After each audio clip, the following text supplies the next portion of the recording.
Have you ever noticed you've been questioning yourself lately? Not because you stopped loving God, not because you stopped praying, but because you've been carrying so much mentally that you're tired of hoping for something you still cannot see. But Jesus is saying to you, don't quit. You're closer than you think. And Jesus knows that some of you have been waking up every day trying to stay positive while silently fighting discouragement. And your mind is you are showing up for work. You're showing up for people. You handle responsibilities every single day like you did today. And now that you're home or you're on your way home, you are like trying to woosah and just get it all together. You are trying to keep your faith together, right? But internally, you've been wondering, God, how much longer? How much longer am I going to deal with this? How much longer is our economy going to be like this? How much longer am I not going to be able to buy much food with $100? And that's why this message found you today, because Jesus is saying, don't quit now. You are closer than you think. You keep looking at what's happening yet.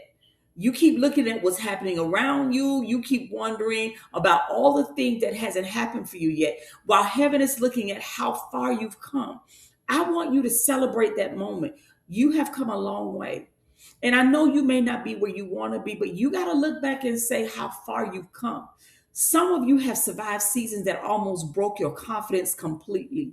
You survived betrayal. You survived. Oh, I can't even talk. You survived betrayal. You survived disappointment. You survived delay, financial pressure, emotional exhaustion, silent battles that nobody even know you are carrying. Because you show up every day. You smile. You kind of what they say, put on for the camera. And you're not trying to, but you just know you got to be strong because you can't afford to break down. You got children, you got family, you got things that are dependent on you. And somehow you still here. I want you to know that matters. That matters. And again, you need to celebrate that. But instead, you're still seeking God, right? Because you didn't give up on yourself. You're still seeking God. You're still trying. You're still trying to rebuild. You're still praying, even when your emotions feel inconsistent, even when it feels like your prayers are hitting the ceiling and not going anywhere. That matters more than you realize. Romans 8:25 says something very profound. It says, but if we hope for what we do not yet have, we wait for it patiently. And listen, patience is hard when life feels heavy. Right now, life is heavy for a lot of people. We are looking at the fact we go to the gas station where we used to be able to put $10 in the gas tank and, get a decent amount of gas that will last us about 2 or 3 days. $10 is barely going to get you through the day, especially when you've been watching everybody else around you seeming like they are moving forward while you feel like you are on pause. Like God has you on pause, like your bank account is on stuck. Like I keep putting gas, it's like it's running right out. But I want you to know some of you feel like you've been in the same emotional place far too long. The same stress, the same cycle, same frustration, the same waiting. But what if this season isn't punishment for you? What if God is preparing you to release something in your life because He's seen how you steward this season? He's seen how you handled the pressure without giving up, without questioning Him, without turning your back on Him. What if God has been strengthening parts of you that your next season is going to require? Because now, remember the master who left one servant with 5 talents, one with two, and one with one. What if, just like God saw that you took the five that you had, that in your mind was little, but you multiplied it, you made it work, you stewarded that well? What if now God is strengthening that part of you because now He's going to give you more? He's going to release more in your hands to steward because more responsibility requires more discipline. You have shown God that you can handle life no matter what is thrown your way. More blessings in your life requires more wisdom. And more peace requires a different mindset. That's why Romans 12:2 says, be ye transformed by the renewing of your mind. You cannot ask God for elevation while holding on to habits that keep draining you emotionally. Some of you are exhausted because you've been carrying things God never asked you to carry.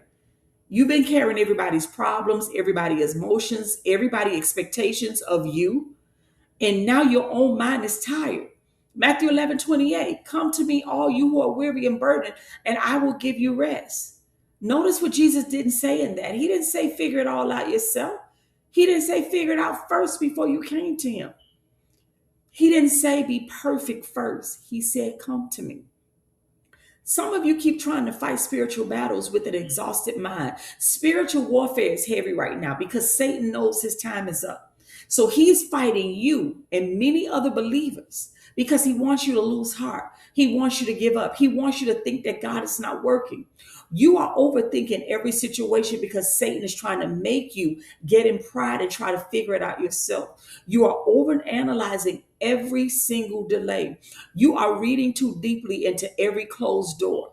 And slowly, anxiety has been stealing your peace little by little. What does John 10:10 say? The enemy cometh not but to steal, kill, and destroy. But Jesus came that you may have life and life more abundantly. That's why he says to him, come to him, all who are weary and heavy laden, and he will give you rest.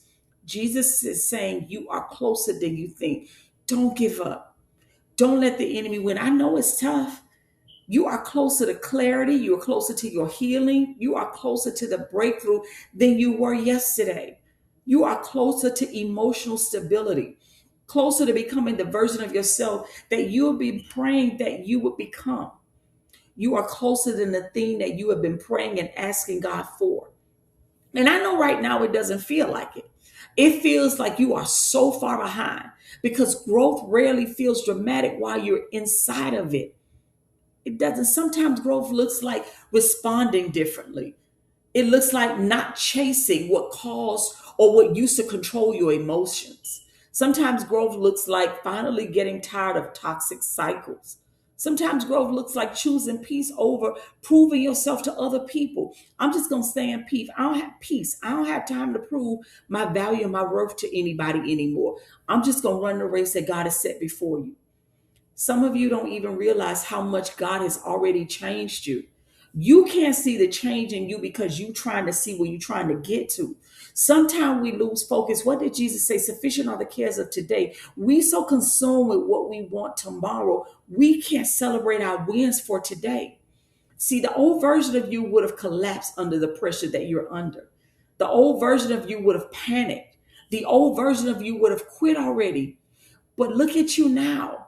You are still standing. You're still believing God. You're still moving forward, even while you're tired, even while your strength is weak, even when you want to throw, throw in the towel.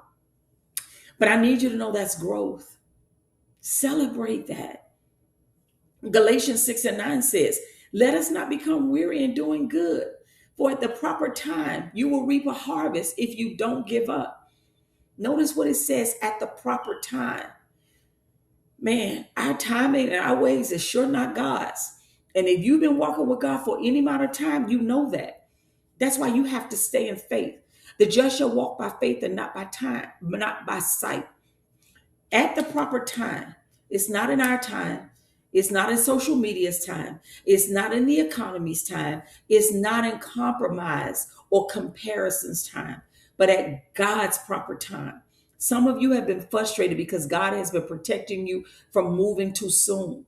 You've been asking, why hasn't this happened for me yet, God? Everybody else around me is getting married. Everybody else around me is getting healed. Everybody else is having their applications approved. Everybody else is getting employment. What about me?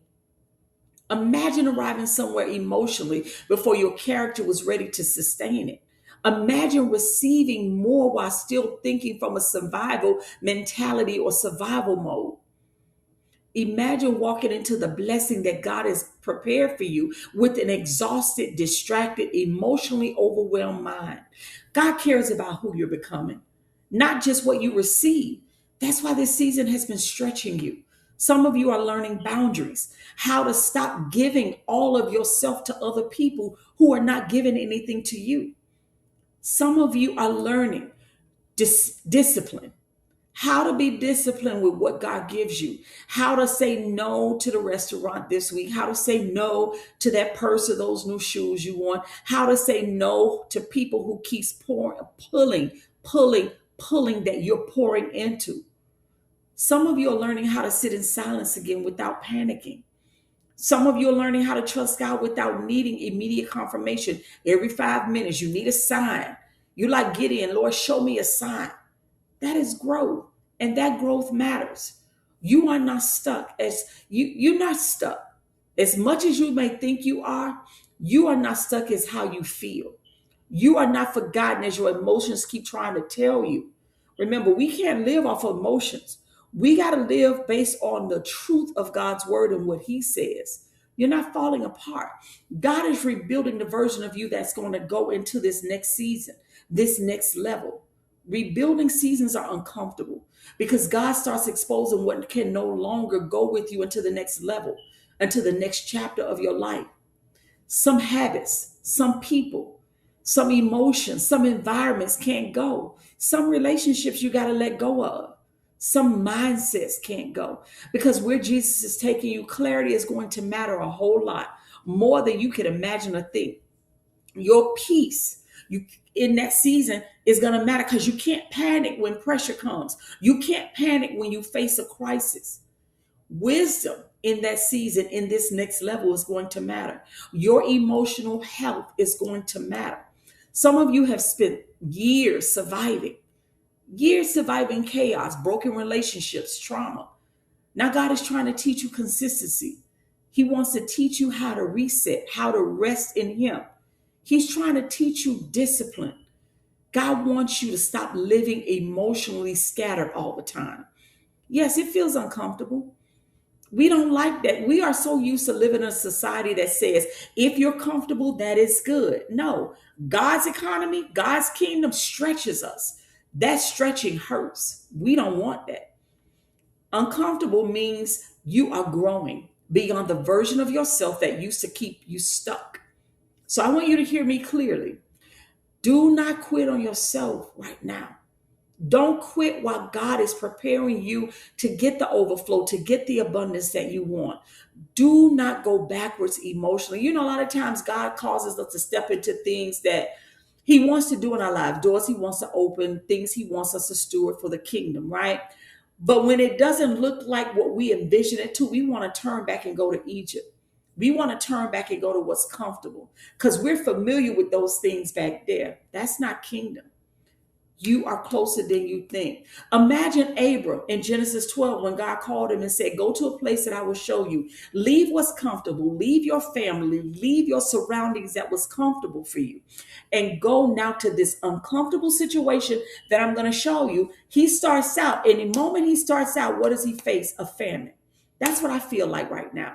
God, I believe, has called me in to go deeper into ministry, to do the pattern break lab, to do the Discord community. I already had one, but now he has caused me to open it up, right?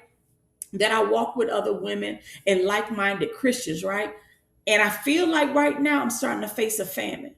It's like, oh, okay, God, what are we going to do about this? But he's simply saying, I want you to trust me. So imagine if Abraham would have turned back. Imagine if I know, go out there and say, Lord, I don't trust you. It's been 2 weeks now. And, things ain't flowing like I think they should. People aren't signing up for the Discord, God. They emailing me, asking me all the questions. And I'm trying to push them to a community where we can walk together, talk together, plan it out together, right? But they're not signing. What if I decide to go back and start looking for a job again? That simply says to me, you don't trust God like you say you do. But I have to stand on the word. Matthew 25 that I've been reading. God has given me a gift and a talent. God has given me a ministry, something to do. And that is to encourage his people, to walk with them step by step, how I walked out the doors of prison and how I got to where I am today. How did I do that? I walk with God every day. I walk by certain principles. I walk by certain narratives that got me open doors, that got me increase, that got me abundance, that got me provision. So if God is the same yesterday, today, and forever, and now I'm in this space, I have to remind myself and go back to the days of old that God brought me through. And I have to keep moving forward. And I have to be like my forefather Abraham, who says, although this famine and this season is uncomfortable, I am going to continue to trust God. And I'm going to go to the word of God and find the same principles that brought me through before that I know is going to sustain me now. How about you? What are you doing when you find yourself in a broken place, when it feels like God has forgotten about you? See, closer than your fears is saying to you, closer than your delay is saying, closer than your frustration is saying. Jesus is saying to every silent battle that you've been carrying, do you remember? Do you remember how I taught you back then? Do you remember how I carried you back then? Are you getting involved in community so that you can walk with other like-minded believers? So when you are ready to throw in the towel, when you are ready to give up, they are there to help you walk through this. Not a little bit. I want you right now to take a breath. Get some rest. I want you to pray. I want you to protect your peace. I want you to stop feeding your mind constant noise and discouragement and doubt. I want you to know this. You are so much closer than you think. There's a community of like-minded believers in my Discord community. Join it. We walk together. When you feel like you want to give up and you feel like you want to throw in the towel, you can come into that community. Hey, I'm struggling today. Lord, help me. Guys, help me. I'm struggling with this today. I want to throw in the towel. Help me. Listen, the fact that you are still standing after everything that you had to carry means God is already strengthening you for where you are going. You have to remember that. I have to remind myself of that every day. God has given me gifts and talents, and I'm choosing to believe his word. I'm choosing to get in the Bible, hold on to it tightly, hold on to it with everything in me, and remember, Hebrews 8 and 13, 13:8, he is the same yesterday, today, and forever. He doesn't change. Although my situation may have changed and it looks differently than what it looked like back then, God is the same. He's going to use just different things to get me to where he's taking me. And I, like Abraham, I'm going to just keep moving forward, even though I don't understand. Even though I feel like I'm in a pit like Joseph, I know this is not what he promised me. I know what his word says. Listen, if you're interested, go ahead and join my Discord. I'm going to put the link for it in the bio. Listen, you need somebody to walk with you through this. How can you get to the next level where God is taking you if you're going to allow discouragement, doubt, and fear to keep plaguing your mind? Enemy comes but to steal, kill, and destroy. He's trying to destroy you so that you don't walk in all that God has for you. If you're interested, it's going to be linked in the bio. I want you to drop Discord down in the comments. If you're interested in joining the Discord with other like-minded believers, we walk together. We understand one another. We encourage one another. We give each other steps how to walk it out. There are people that are going to experience things that you've been through that can help you navigate that. Drop Discord in the comments. Be blessed.